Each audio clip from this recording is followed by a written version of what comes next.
vamos conhecendo vários irmãos que vão fazendo parte da nossa vida e damos graças a Deus por isso. E eu queria convidar vocês, eu vou puxar um fiozinho dessa história para começar a falar da nossa mensagem que está lá em Filipenses capítulo 3. Então peço para vocês abrirem suas Bíblias comigo em Filipenses capítulo 3, porque o que Deus tem colocado no meu coração de falar hoje não é nada difícil ou complicado de entendermos. Aliás, se você puder entender de verdade aquilo que foi cantado aqui nessa noite, você já vai alcançar aquilo que eu quero falar. Mesmo as crianças, na sua linguagem simples, eles cantaram sobre um Deus grande e é bom. Como é que é a letra? Estou bem em suas mãos. E se você puder entender isso, de verdade, o que é estar nas mãos de Deus, eu não preciso falar muito mais com vocês. A gente vai ler Filipenses 3, de 1 a 8, mas eu já quero avisar vocês que a gente não vai falar de todo o texto, a gente vai destacar 3 coisas aqui. Mas eu vou ler primeiro e nós vamos orar. Diz assim: finalmente, irmãos meus, regozijai-vos no Senhor. Não me aborreço de escrever-vos as mesmas coisas, e a segurança para vós.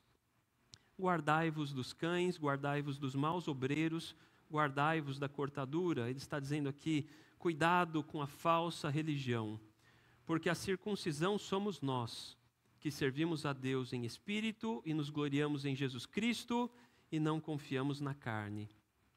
Ainda que também podia confiar na carne, se algum outro cuida que pode confiar na carne, ainda mais eu, circuncidado ao 8º dia, da linhagem de Israel, da tribo de Benjamim, hebreu de hebreus, segundo a lei fui fariseu, segundo o zelo perseguidor da igreja, segundo a justiça que há na lei, irrepreensível. Mas o que para mim era ganho, reputei-o perda por Cristo. E na verdade tenho também por perda todas as coisas, pela excelência do conhecimento de Cristo Jesus, meu Senhor. Eu vou parar por aqui. Vamos orar. Senhor Deus, nós te louvamos, Pai, por estarmos reunidos com teu povo nessa noite, orando para que o Senhor acalme nosso coração, tire qualquer embaraço, nos ajuda, Pai, para que qualquer preocupação, qualquer ansiedade seja tirada de nós, para que possamos unicamente ouvir a tua voz nessa noite. Por isso, abençoa cada um que ouve, abençoa aquele que fala, para que em tudo, Pai, o nome do Teu Filho Jesus seja engrandecido, glorificado, e que, Pai, nossas vidas possam ser modificadas pelo que a Tua Palavra tem a nos ensinar. É o que nós suplicamos, gratos, no nome do Senhor Jesus. Amém. Esse é um dos grandes textos das Escrituras. Talvez junto com João capítulo 3, João capítulo 4, com Romanos 5, Romanos 8, Hebreus 11. É um daqueles textos que estão prontos para que a gente ensine o Evangelho. A gente não precisa acrescentar muita coisa aqui. Aliás, uma boa dica para pregadores algumas vezes a gente só precisa apresentar de uma maneira simples aquilo que a palavra de Deus entrega e pedir a Deus que ela seja aplicada nos corações. Aqui, o texto apresenta a conversão do apóstolo Paulo. Talvez alguém pense na conversão dele lá em Atos, capítulo 9, ou quando ele depois testemunha da conversão dele, ele conta sobre a conversão dele. Eu queria fazer um paralelo com vocês. Lá em Atos, a gente vê a conversão dele numa perspectiva externa. A gente vê um homem que fazia uma viagem para Damasco, que era perseguidor da igreja, que não gostava do evangelho e que de repente tem um encontro com o Senhor Jesus e ele passa a ser uma nova criatura, uma pessoa diferente. E as pessoas podem observar o que acontece na vida dele. Elas podem ver que ele, que fazia uma viagem para perseguir a igreja, agora não vai mais perseguir a igreja. Que perseguia o nome do Senhor Jesus, agora ele não vai mais perseguir o nome do Senhor Jesus. É o que nós podemos ver a respeito de uma conversão. Filipenses 3 apresenta exatamente a mesma coisa. mas na perspectiva interna, o que aconteceu dentro do coração do apóstolo Paulo. E assim é a conversão de cada um de nós. A conversão de alguns se dá num culto quando, feito o apelo, alguém levanta a mão e diz: eu creio no Senhor Jesus, e a partir daí a vida dessa pessoa muda. Alguns se convertem lendo a Bíblia em casa, alguns se convertem porque são ensinados pelos pais, sempre pelo poder de Deus, é sempre a graça de Deus. Mas tem uma coisa que acontece no nosso coração, e é disso que eu quero falar mais nessa noite. A gente passa a valorizar algo mais que tudo. Tem algo que passa a ter valor na nossa vida mais que tudo e que não tinha antes. O título da nossa mensagem, os irmãos me pediram, é a excelência do conhecimento de Cristo Jesus como Senhor. Paulo termina o verso 8 falando que ele joga tudo fora para ter uma coisa, para conhecer o Senhor Jesus como seu Senhor. O que significa isso? A gente vai falar um pouquinho nessa noite, mas primeiro eu queria garantir aqui que todos vocês se sintam incluídos nessa mensagem. E a gente, quando fala hoje de incluir alguém, a gente pode pensar em muitas segregações, muitos grupos, não é verdade? Eu poderia falar sobre, a gente poderia se organizar aqui, quem está hoje aqui me ouvindo, entre homens e mulheres, 2 grupos. A gente poderia se organizar por idade, aqueles que têm até 10, aqueles que têm 10 a 20, e por aí vai. A gente poderia se organizar por afinidades, aqueles que gostam de verde, aqueles que gostam de preto e branco, aqueles que gostam de outra cor, mas nada disso importa nessa noite. A gente vai simplesmente pensar em 2 grupos que realmente importam na perspectiva bíblica. Se você é salvo pelo Senhor Jesus, ou se você ainda não é salvo pelo Senhor Jesus. Isso é tudo que importa. Mas tem muitas outras coisas na nossa vida que poderiam nos agrupar. Eu sei que tem. Mas tudo isso vai deixar de ter importância um dia. Tudo que importa é se você é salvo pela fé no Senhor Jesus ou se você rejeita essa verdade. Aqui em Efésios, uma página atrás quase, ou algumas páginas atrás, no capítulo 1, eu vou sair pouco de Filipenses, a gente vai ficar praticamente todo o tempo lá, tá bom? Mas aqui em Efésios, capítulo 1, verso 13, tem um dos versos, a gente vai falar nessa noite de alguns versos que definem o grupo de pessoas que são salvas pelo Senhor Jesus. Sabe por quê? Eu não quero que você acredite no que eu estou falando. Eu quero que você olhe o que a palavra de Deus está falando, tá bom? Não quero que você siga a minha classificação. O que eu estou dizendo que é alguém salvo pelo Senhor Jesus. A Bíblia define isso. E graças a Deus que eu não preciso definir nada. Graças a Deus por isso. Efésios 1:13 tem uma bela definição do que é ser salvo. Ele diz assim, que nós estamos, eu comecei do verso que está no meio de uma frase aqui, ele diz, em quem também vós estáis. Está falando de estar em Jesus Cristo. De conhecê-lo, não de qualquer maneira, de conhecê-lo como teu Salvador, o teu Senhor, aquele que é tudo para você. Em quem também vós estáis, depois que ouvistes a palavra da verdade. Tem uma coisa que é comum em todas as pessoas que são salvas. Elas foram salvas porque um dia ouviram o Evangelho. Um dia ouviram a palavra da verdade. Isso é comum a todos que são salvos. O Evangelho da vossa salvação. Não dá para ser salvo sem o Evangelho. A gente precisa dele. É a maneira que Deus escolheu para nos buscar. E tendo nele também crido, tem mais uma coisa que nos coloca todos em comum, todos aqueles que são salvos por Jesus Cristo. Nós precisamos estar em Cristo, ter ouvido o Evangelho e crer nele. E aí vem algo que é incrível, que é um milagre. Ele fala, e fostes selados com o Espírito Santo da promessa. Então, quando a gente fala que existem pessoas aqui, eu creio que a maioria, que já foram salvas por Jesus Cristo, elas têm tudo isso em comum. A gente pode ter muitas coisas diferentes aqui. A gente pode morar em lugares diferentes, pode ter histórias diferentes, formações diferentes. Nada disso importa. O que importa é se nós passamos por essa experiência que o verso 13 está ensinando aqui.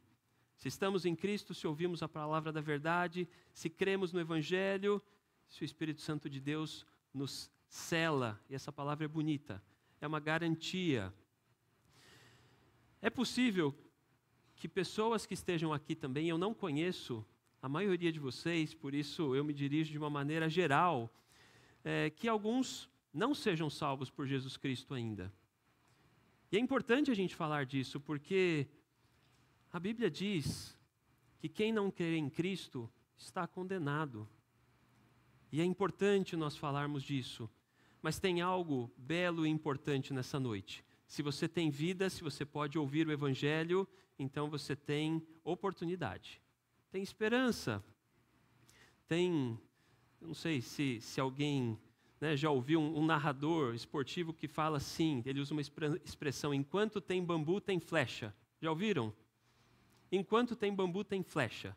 Ele diz assim, tem esperança, tem tempo, tem vida, então você tem oportunidade. E é disso que nós vamos falar. Minha intenção, como eu falei, é não deixar ninguém de fora nessa noite. Então pode voltar lá para Filipenses.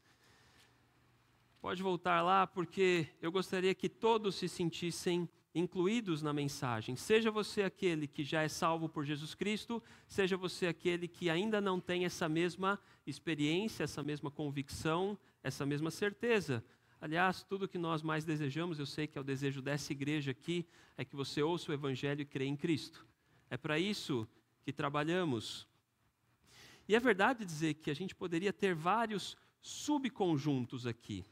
Quando Paulo fala no capítulo 3 da experiência dele, eu não vou falar muito dos versos 4 aos versos 6, tá bom? Depois você pode ler e pode aprender e pode perguntar para os pastores dessa igreja sobre a história de Paulo, se alguém não conhece.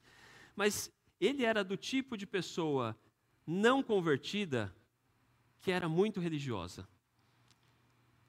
E aí a gente para pensar, será que tem esse tipo? Claro que tem. Existem pessoas que são muito religiosas, mas que não conhecem a excelência de ter Jesus Cristo como Senhor. E Paulo fala disso. Aliás, dentre grupos de pessoas que são salvas, como eu falei, a gente tem histórias diferentes. Tem aqueles que eram religiosos, mas não eram salvos. Tem aqueles que viviam uma vida bastante desordenada e não eram salvos. O que importa é que uma vez que foram ganhos por Cristo, então são feitos, a Bíblia diz, novas criaturas. Tem uma nova vida. Existem aqueles como eu, que tive o privilégio de nascer num lar cristão. Só que isso não é tudo. Aliás, Paulo fala que isso é nada. Irmãos, e aí me dirijo aos mais jovens aqui, eventualmente aqueles que ainda são adolescentes, são crianças. Se você nasceu num lar cristão, você tem um grande privilégio. Eu tive esse privilégio também. Mas esse privilégio não garante em nada a nossa salvação. Ele é uma bênção de Deus, mas que precisa se tornar uma convicção pessoal. Por isso, o que nós queremos para os nossos filhos é que eles ouçam o Evangelho e adquiram a mesma convicção individual, própria, que é necessária para todos aqueles que creem em Jesus. Entre aqueles que, como eu falei, são salvos, a gente começa às vezes a nossa história diferente. É engraçado, é curioso, porque talvez, eu não sei quem tem mais tem 2, 3 filhos, porque se você começa do início da vida dos filhos, por exemplo, eu tenho ali minhas filhas que têm diferença de 3 ou 4 anos entre elas. E a gente vê uma foto de quando uma tinha 5 e uma tinha 2, era bem diferente. Não é verdade? Quando um tem 4 anos e o outro tem 1 ano, é bem diferente. Mas aí o tempo passa, e dali a pouco, não é o meu caso ainda, uma tem 24, outra tem 21. E aí você vê a foto, e já não parece tão diferente. E aí depois você tem alguém com 44 e outro com 41, e às vezes o de 41 parece mais velho do que o de 44. E quando chega lá no 64, 61, e aí a gente já se perdeu todo. Aí já não sabe quem é mais velho, quem é mais novo, porque o tempo vai passando e aquilo que era diferente se torna irrelevante. E a gente vai se tornando cada vez mais parecidos. Assim é a vida do crente, assim é a vida do cristão. Nós podemos começar de lugares diferentes, mais uma vez convertidos, quanto mais tempo, mais parecidos somos. E a mesma coisa é verdade quando falamos aqui do que o apóstolo Paulo vai construir para nós. O que fica para trás e o que tem para frente. O que tem para frente é o que importa. Eu quero falar então de 3 coisas aqui. Eu não quero me alongar muito nessa noite, mas eu quero falar de 3 lições que esse texto traz para a gente, embora tenha muito mais coisa. Primeira coisa, o que verifica a autenticidade de um salvo. E eu vou usar o verso 3 para isso. O verso 3, alguém definiu uma vez, que é um dos versos mais completos para falar do que é ser verdadeiramente uma pessoa salva. Você pode até marcar isso. É um verso bem completo, porque ele começa, o apóstolo Paulo aqui, só para a gente ter contexto, ele está falando aqui de algumas pessoas que insistiam que era necessário para ser salvo guardar algum ritual. E o judeu tinha um problema com isso. O judeu tinha um problema porque ele conhecia Cristo, mas algumas pessoas insistiam no fato de que eles tinham que guardar um ritual que era a circuncisão, para ser salvo. Talvez algumas pessoas hoje pensem em outros rituais. Talvez alguns pensem, por exemplo, no batismo. Assim, preciso ser batizado para ser salvo. A gente olha para a Bíblia e aprende que não precisa. O batismo é um ato em obediência a Cristo. Não é para a salvação.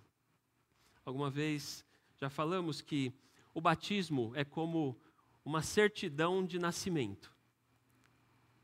Ela é uma prova de que alguém teve uma nova vida, mas ela não é a vida. A pessoa, ela não nasce por causa da certidão. A certidão é que vem porque alguém nasceu, não é verdade?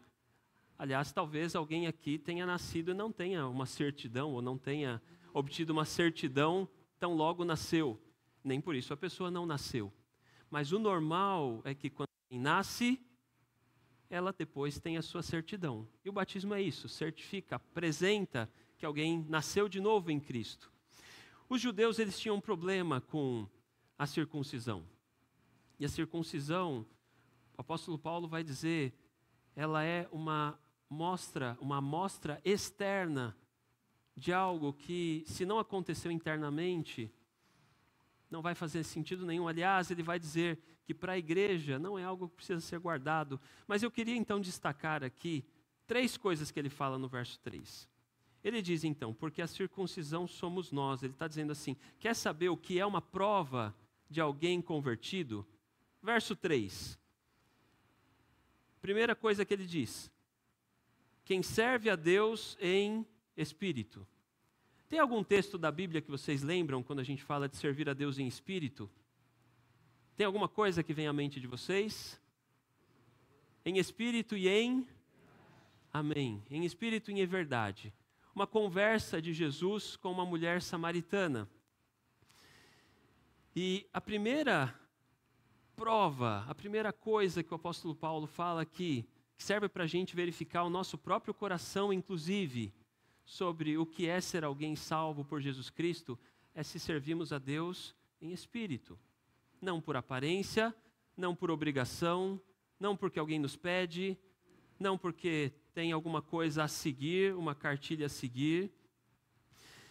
E quando ele fala aqui desta primeira evidência, que é servir a Deus em espírito, a gente lembra daquela mulher samaritana. A conversa dela com Jesus foi muito interessante. Eu vou resumir aqui para vocês. O Senhor Jesus está viajando, passa por Samaria e encontra uma mulher na beira de um poço. E ele puxa papo com ela. Já tem uma coisa estranha aí. Lembra? Judeu não falava com samaritano. Havia um preconceito muito grande ali.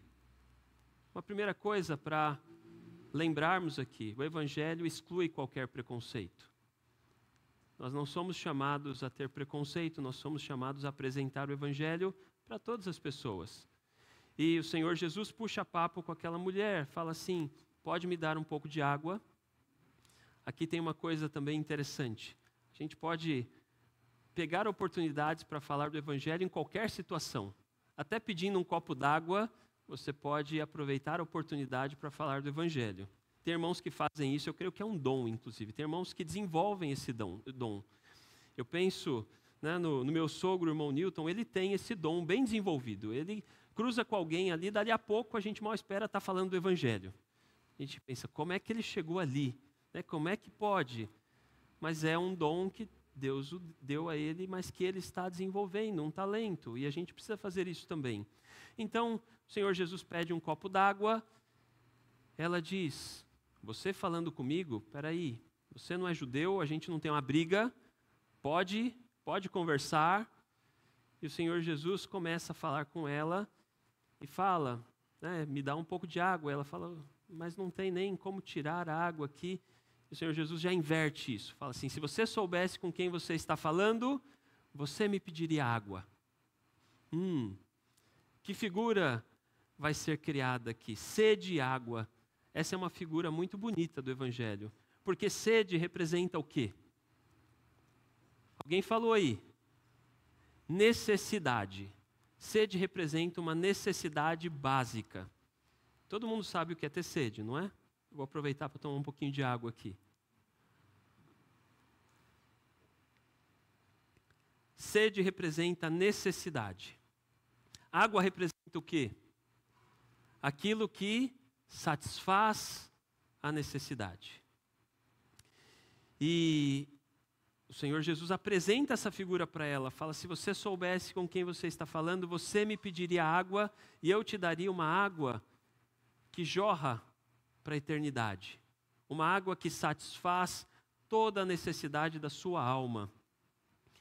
E aí, a conversa continua e de repente o Senhor Jesus aponta para um pecado daquela mulher. Fala: tem algo na sua vida que está bagunçado. A sua vida, no que diz respeito a homens, é uma bagunça. E a palavra de Deus, ela tem esse efeito também, de aumentar a sede. De aumentar a sede que as pessoas sentem. Sabe como? Se eu tenho dentro de mim, porque o Senhor Deus colocou isso, a necessidade de conhecer ao meu Criador, quanto mais eu vejo a palavra de Deus, mais a sede aumenta. Porque eu vejo quanto eu estou perdido. Quanto eu estou perdido. E o Senhor Jesus apresenta para ela algo que aumenta a sede dela, que fala sobre os pecados dela. E é interessante, eu vou chegar onde eu queria aqui, que ela vai desviar o caminho para falar assim: peraí, mas então vamos falar de religião aqui? Onde é mesmo que a gente tem que servir a Deus? Em que monte, em que lugar, em que cidade? Como é? O que está escrito na cartilha para a gente servir a Deus? Veja o Senhor que és profeta. Então me responde uma coisa. E ela muda de assunto. O Senhor Jesus vai puxar ela de volta para o assunto central. A questão não é a aparência. A questão é se você serve a Deus em espírito e em verdade. Deus busca adoradores que o adorem em espírito e em verdade. E aqui em Filipenses 3, verso 3, a gente tem essa primeira evidência do que é um verdadeiro salvo. Alguém que serve a Deus em espírito. Não tem ninguém obrigando, não tem ninguém colocando alguma imposição. Nós servimos a Deus porque queremos, porque amamos, porque Ele mudou a nossa vida. O Evangelho faz isso. Mas tem uma segunda evidência aqui no verso 3, que eu gosto muito. Ele fala assim: e nos gloriamos em Jesus Cristo. O que é gloriar-se? Né? Qual é o seu mérito? Qual é o seu... Eu vou usar uma palavra aqui que ela é um pouquinho perigosa. Qual é o seu orgulho? O que você apresenta?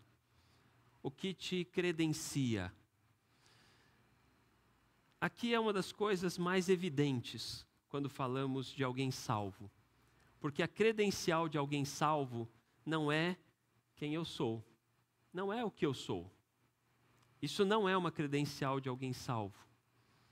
Eu costumo dizer que ninguém que está no céu está lá dizendo: eu estou aqui por causa de quem eu fui. Ninguém. Não tem uma única pessoa no céu dizendo: estou aqui por causa de quem eu fui.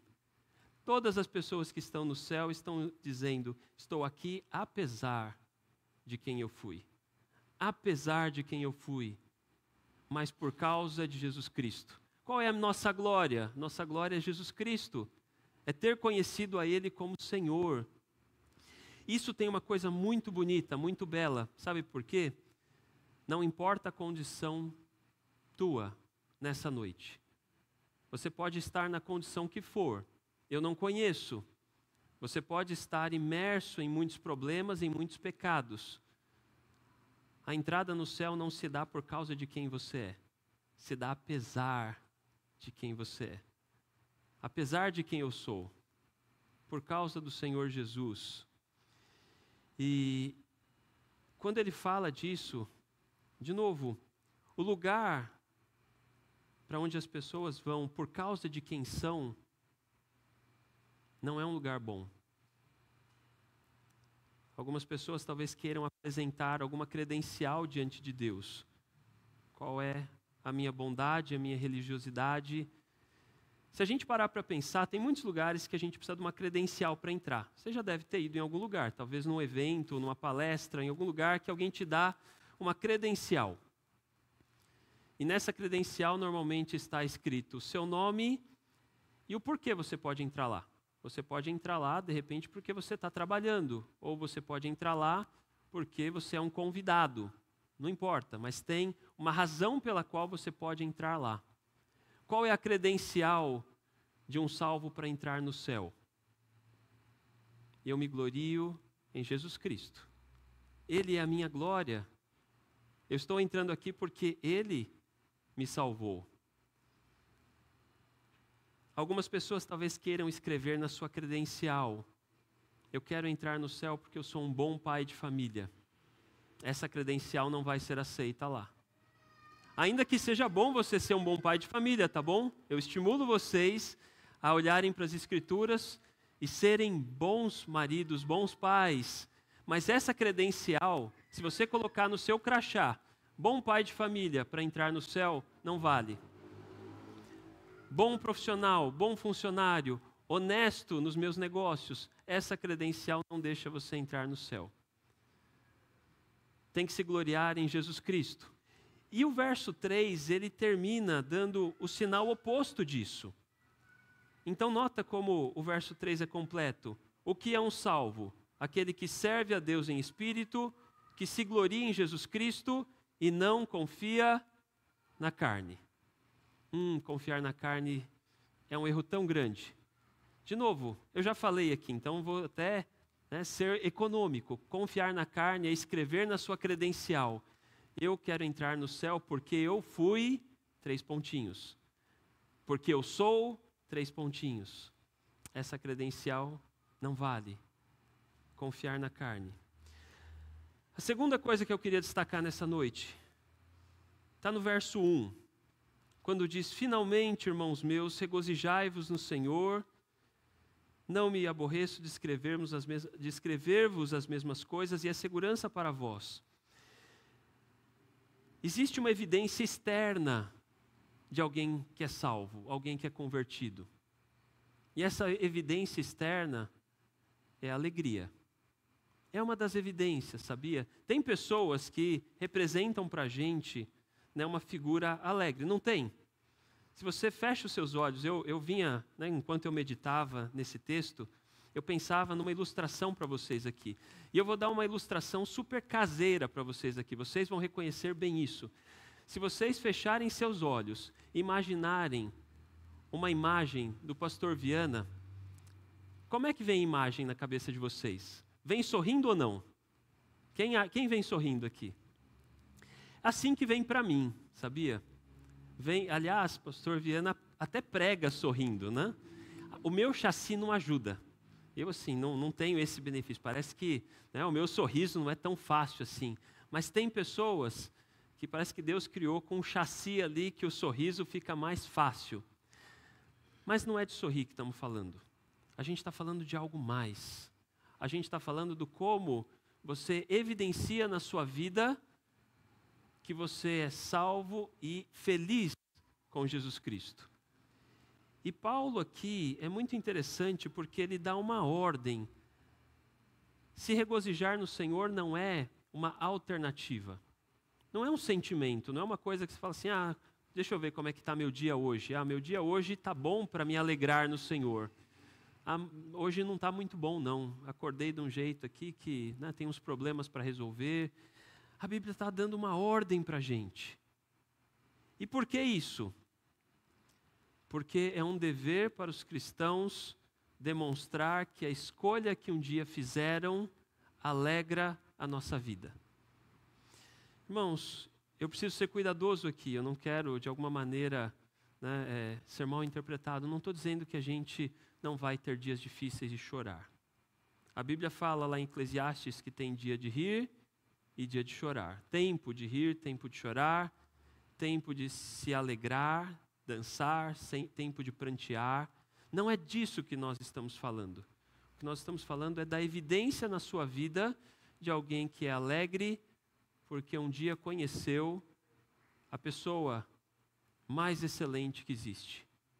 O próprio Deus, o Senhor Jesus, que entregou a sua vida por nós.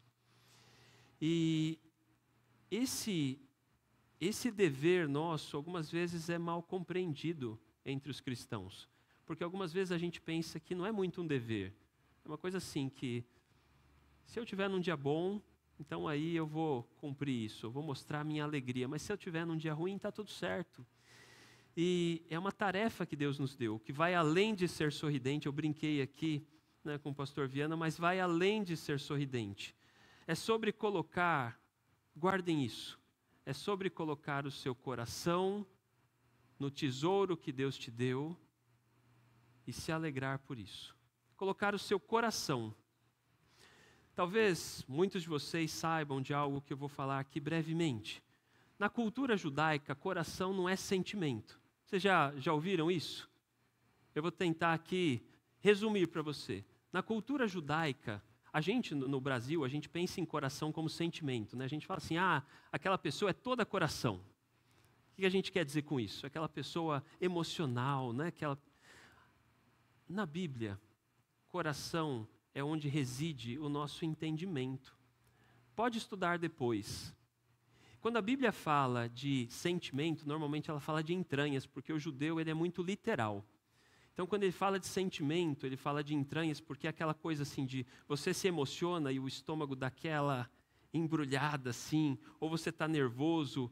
Então, ela fala de entranhas. Quer ver aqui, só para você ter uma ideia, Filipenses capítulo 1, só para eu brevemente falar disso. Filipenses capítulo 1, nos versos 7 e 8, Paulo se apresenta aqui. A carta aos Filipenses é uma carta muito bonita, é uma das minhas favoritas. Carta que fala de alegria em meio às lutas. Apóstolo Paulo preso por causa do Evangelho, o tempo todo falando de alegria. Alegria em qualquer circunstância. Alegria apesar das circunstâncias. E no verso 7, a gente vê essas duas palavras aqui. 7 e 8, coração e entranhas. Isso vai ajudar a gente a entender aqui. Ele diz no verso 7, como tenho por justo sentir isto de todos vós. Ele está falando que ele gostava muito da igreja dos Filipenses. Aquela igreja que quando ele chegava lá, talvez ele se sentisse muito bem acolhido e tinha amizade, carinho pelos irmãos. Ele tinha amor por todas as igrejas. Mas talvez com os Filipenses ele sentisse aquele acolhimento especial. E ele diz assim, como tenho por justo sentir isto de vós todos, porque vos retenho em meu coração. Ele está falando aqui de memória, de entendimento, de pensamento. Está falando, eu lembro sempre de vocês. Pois todos vós fostes participantes da minha graça, tanto nas minhas prisões, como na defesa e confirmação do Evangelho. Irmãos, guardo vocês no meu coração. Lembro de vocês, oro por vocês, penso em vocês. Eu aplico o meu entendimento na nossa comunhão. O verso 8, ele vai falar de sentimento agora. Porque Deus me é testemunha das saudades que de todos vós tenho em entranhável afeição de Jesus Cristo. Opa, aqui ele foi do entendimento para o sentimento. Ele fala do como o corpo dele respondia, inclusive, àquele entendimento. Fala assim, eu tenho saudade de vocês e dá aquele aperto no peito, aquele aperto na barriga. A Bíblia fala, por exemplo, que José, quando viu seu irmão Benjamim, se comoveram as entranhas dele. Ele ficou tão emocionado que ele saiu para chorar. Irmãos, por que estamos falando disso? Vou voltar agora de novo, tá? Porque quando a gente fala lá em Filipenses 3, de nos alegrar no Senhor, não é um sentimento apenas. É alimentar a nossa mente, o nosso coração. Os irmãos de Casa Verde já estão acostumados que eu faço assim. Eu falo o nosso coração com a palavra de Deus, para que nós nos alegremos nela, para que ela preencha o nosso coração. Tem um verso lá em Provérbios que vale a pena decorar, quem não tem de cor. E diz, sobre tudo que se deve guardar, guarda o teu coração, porque dele procedem as fontes da vida. Guarda o teu entendimento, a tua mente, não deixa entrar bobagem aí. Guarda isso. E aliás, alimenta o teu entendimento com coisas, com a palavra de Deus, de uma maneira que produza na tua vida a alegria de ser um salvo. E Paulo aqui, para eu ir caminhando para o fechamento, Paulo aqui, ele começa a falar aos irmãos para se alegrarem no Senhor. É uma ordem. Ele fala para ter cuidado com religiosidade aparente. E ele define o que é ser salvo em Jesus Cristo. É servir a Deus em espírito, é ter como credencial gloriar-se no Senhor e não confiar na nossa carne. E ele estava falando tudo isso preso. Alguém pode dizer assim, mas Paulo era diferente. Era diferente mesmo. Era um cristão muito maduro. Mas é para a gente copiar. Lembra que eu falei que o que é bom a gente copia? Então é para a gente copiar. Você tem as suas lutas, tem as suas tribulações. Eu sei que tem. Eu tenho as minhas também. E a ordem do Senhor Jesus aqui, pela sua palavra, é alimente a sua mente, a sua cabeça, com a palavra de Deus, para que ela transborde em alegria e isso seja visto pelas pessoas. E aí Paulo, eu não vou ler os versos 4, 5, 6 e 7, onde ele vai falar de uma escolha que ele fez. Eu queria terminar nessa noite falando de escolhas. Porque o verso 8 diz que ele tinha por perda tudo pela excelência do conhecimento de Cristo Jesus, meu Senhor. Ele fala na primeira pessoa aqui, né? Meu Senhor. E cada um de nós fala de Jesus Cristo como nosso Senhor. Tem uma escolha aqui. Aliás, a nossa vida é feita de escolhas. Todo dia, todo dia. É importante isso. Algumas vezes a gente fala para pessoas mais jovens. A gente fala, né, às vezes para pessoas que estão em início de carreira. E fala assim, olha, você tem muitas escolhas para fazer. Cada escolha que você faz é algo que você está renunciando também. E Paulo está falando aqui de escolhas e renúncias. E eu, de verdade, assim, eu tenho aprendido muito quando a gente enxerga nas Escrituras que existem contrastes. Existem coisas que parecem contrastar. E esses contrastes ajudam a gente a entender o que a gente está escolhendo e o que a gente está renunciando. Eu vou dar um exemplo para vocês. A gente pode falar com a nossa boca que as nossas esposas são muito importantes para nós. Eu posso falar para a minha, né? Sim, cada um para a sua. Você é muito importante para mim. Palavras. Agora, quais são as nossas escolhas para mostrar isso? O que a gente renuncia para estar com a esposa? O que a gente escolhe fazer com ela, que significa renúncias na nossa vida? Isso é importante. E a Bíblia, ela é interessante porque ela apresenta a salvação algumas vezes com um contraste. Eu vou fazer uma pergunta para vocês, e essa pergunta, ela é perigosa. Eu já vou avisar de cara, assim, né? O Evangelho custa alguma coisa? Sim ou não? Depende, né? Peraí. Vamos, que ângulo que a gente está falando aqui? Dá para a gente apresentar o Evangelho com esses dois ângulos, e os dois são verdadeiros. E eu espero que todos vocês me entendam e que aqueles que ainda não são salvos prestem atenção no que vamos falar. Se você não ouviu muito do que eu falei até agora, presta atenção nessa parte final aqui. O Evangelho não custa nada para nós. Essa é uma verdade que a gente pode afirmar. Nada. Porque Jesus Cristo pagou tudo. Quando Ele foi levantado numa cruz, Ele pagou toda a nossa dívida e Ele disse, a última frase dele, está consumado. Essa frase, essa palavra, eu não vou entrar no grego aqui, estou longe de ser alguém que entende grego, mas se a gente lê alguns comentários, o consumado ali é uma expressão que até hoje em grego a turma usa para dizer está pago, está quitada a dívida. Se você estiver quitando alguma dívida num banco lá na Grécia, você vai falar está, mesma palavra, consumado, está pago. O Evangelho não custa nada para nós. Mas, ao mesmo tempo, a Bíblia vai apresentar um outro ângulo, que não é contraditório, é complementar. O Evangelho não custa nada, mas custa tudo.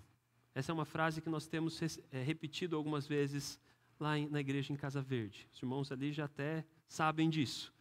O Evangelho ele não custa nada, porque Cristo pagou a nossa dívida. Mas custa tudo porque nós precisamos depositar a nossa fé. Fé é barato ou é caro? Fé é aquilo que você acredita. Fé são as suas maiores convicções. É tudo para você. Se a salvação dependesse de algo aparente, algo que nós tivéssemos que fazer, vai lá, pula esse degrau 3 vezes, tá bom, isso é barato.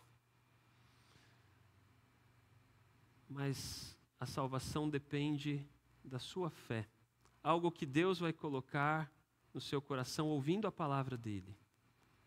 E exige uma decisão, exige uma escolha, uma renúncia. É disso que Paulo está falando aqui.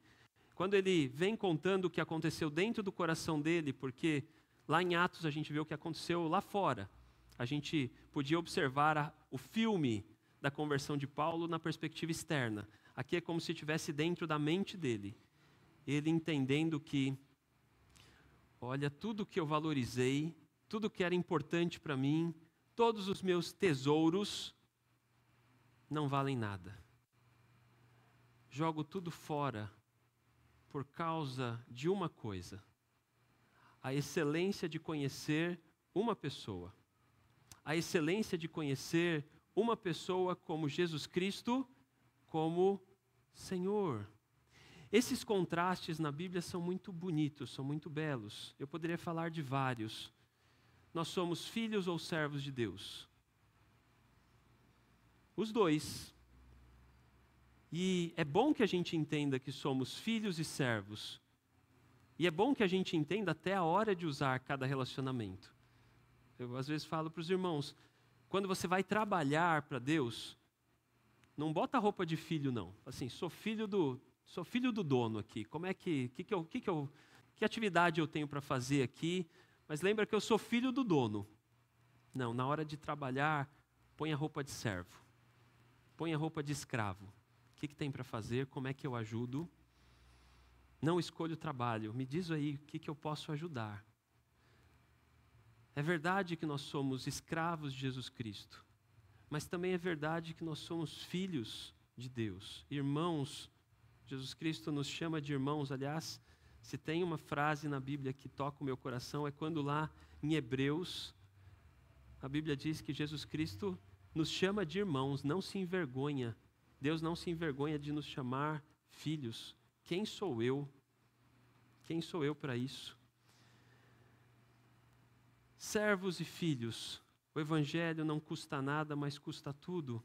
E eu vou terminar com um verso que ele está muito junto aqui do verso 8. Quando ele diz assim, que ele, na verdade, tem por perda todas as coisas pela excelência do conhecimento de Jesus Cristo como Senhor.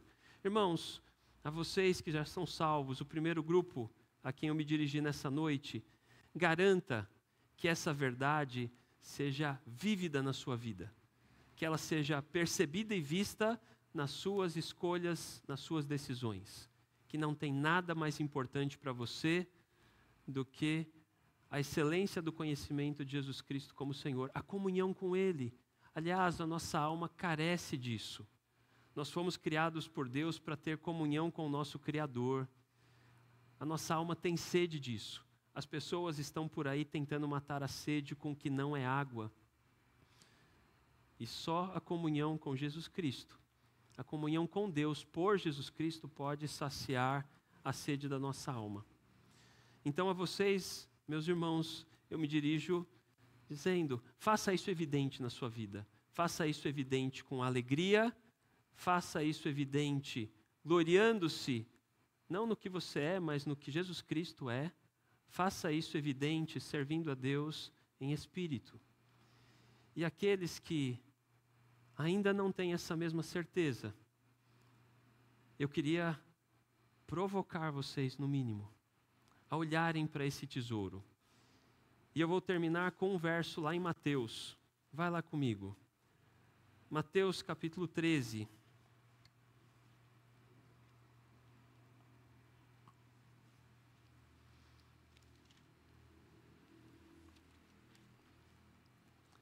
Verso 44.